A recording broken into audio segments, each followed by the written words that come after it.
If you want to continue to follow our adventure, click subscribe. So you don't miss anything, click the bell notification. We are right there, I think. And it's my understanding that we are camped at the highest spot at the Grand Canyon. And so I'm out here on this little island that you have to walk down to. Perhaps you can see there is a trail roughly there. It comes up to this little island. And so I could stand kind of in the middle of what they are calling the two highest peaks of the Grand Canyon. That one and that one, where we're camped. So yesterday we came up to where I am now and I saw a trail. I have no idea if you're going to be able to see the trail. I think it's like right there. It's really hard to see the screen. Anyway, it goes up like that. And I thought, oh, you know what I'm going to do? In the morning, this morning, I'm going to try to trek that trail, because when you look down here, it really doesn't look that bad. I mean, you think, somewhere right around there is the trail. And there's just no way for you to get a good perspective on this, I don't think. But if you just walk around this and down there, you can walk up there. And so I thought I'd give it a try. Well, I quickly realized how big of a mistake that was, because this is an optical illusion. What I'm seeing here is not even half of the trip down the hill, and then you got to, of course, go up the hill, then you go over back down the hill and back around. It's 2.7 miles from my truck to the top of that, but it's straight down and then straight up. And I got about halfway down and I realized there's no way I'm going to make it up. And I got to thinking about this. You know, I was in cross country in high school. My senior year, I was the second fastest person on my team. In the Navy, I was the fastest 1 mile runner in boot camp. And then when I was on my ship, I was the fastest runner on my ship. Now, let's not get too carried away. There was 150 people on my ship, so I was on a submarine. Maybe it was 125, I don't remember. And now I'm 47 years old. I don't think I'm extremely out of shape, but I'm pretty out of shape to get down that hill and realize, I'm not gonna make it. I've been watching different hikers all day long. Some of them, they're all very young. Some of them make it, others don't. So I don't feel so bad. Kind of the moral of the story is don't get yourself in trouble. Once I got about halfway down this side of the trail, I realized I wasn't going to make it, and I just turned around, came back, and I'm glad I did. I mean, I hate that I can't make it, but I'm glad I used some sense about myself, and I'm just going to enjoy what I can see right here. Now, from the view of my truck, this is, I sit in my lawn chairs, and I get to look at this.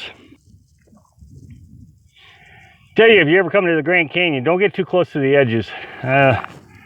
I can't even look behind me. It's really disorientating. I'm like 4 feet away from the edge here, and I'm quite paranoid. I'm actually quite safe. There, I'm not close to the edge. I'm not going to fall off. I'm not hanging from the side or anything. But you hear so many horror stories here in the Grand Canyon about people falling off. I think there's been 16 people the last time I looked that has fallen off the edge of the Grand Canyon. So don't go out here taking selfies or anything.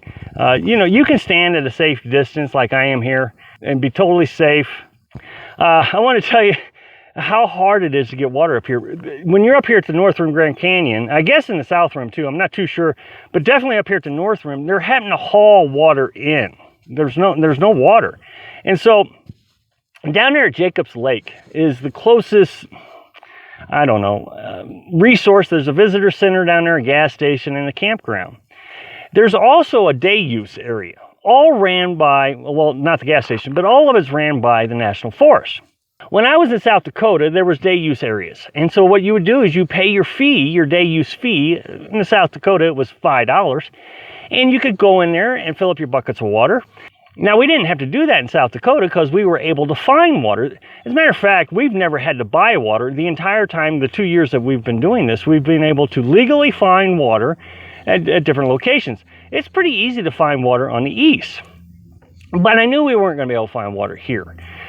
The closest town we would have been able to find water would have been Page, Arizona, but it was a 120-mile trip. Without water, my transmission temperature before we got water got up to 180 degrees trying to climb these hills.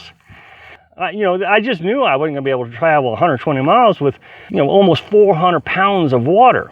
So my plan was to go to this day use area down in Jacobs Lake, Arizona, pay the $9 day use fee, get the water, and come on up here, which would have been about 24 miles.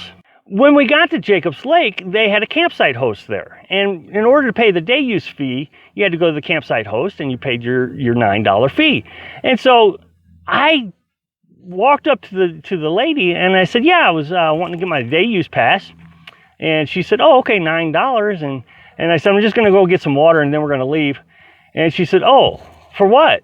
And I said, we're just going to fill up 8 buckets, which would have been 40 gallons. And she says, oh, no, you can't do that. And I scratched my head and I said, oh, I can't, why not? She says, well, I just don't think you can do that. And so I thought, well, okay, I'll just do the backup plan. And I said, well, that's fine. I'll just pay the camping fee, which was $20, which is scared, $20 for 40 gallons of water. But we had already planned that might be a contingency that we would have to do that. So I said, well, I'll just pay the $20 and I'll park into a campsite and I'll fill up and then we'll take off. She said, no, I don't want you to do that. That's too expensive. What am I supposed to do? So I asked the lady, is there any other options? She says, well, you can go back to Page. And she called someone and she said, well, I'm going to go ahead and do this for you this time, but we can't do this again. I called my boss. She said we could do that. But every review of this campground says you got to get water. And there's just no place to get water. You can't get it. So all these plans I had that I thought I could legally pay for water just didn't work out. Thanks for watching. Quick like if you like the video and happy travels.